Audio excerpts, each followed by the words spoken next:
And so I say in my commentary, however, I don't think I misunderstood Pastor MacArthur here, and I am certainly not trying to slander my brother in Christ, right? God forbid, that's the last thing I would do.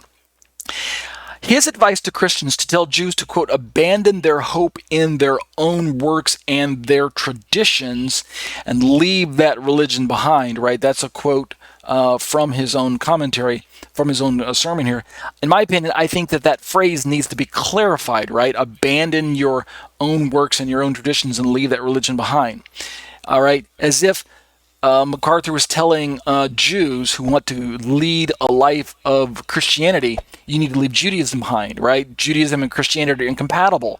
You can't be a Jew and a Christian. You can't practice Judaism and Christianity at the same time.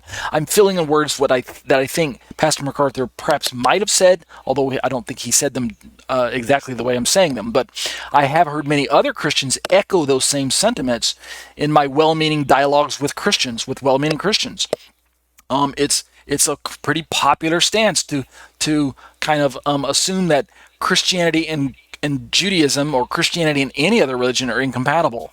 And there is some truth to that. Like, for instance, in the examples that even Pastor MacArthur brought up about, Buddhism and Islam and maybe Mormonism and some other religions that are clearly outside the pale of a Christian worldview, even though some of them describe themselves as Christian, like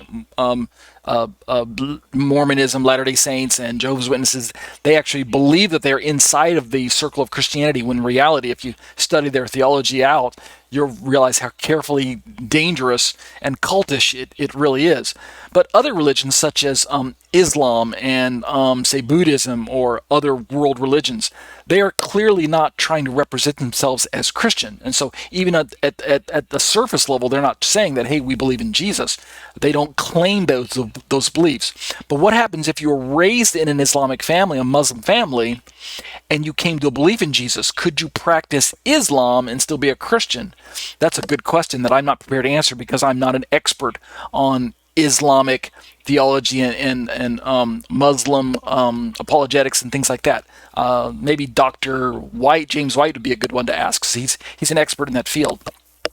But I do tend to view myself as somewhat of a bit of an SME when it comes to Judaism, since that's the lifestyle that I lead, and those are the circles that I walk in and amongst, and I'm more familiar with that lifestyle.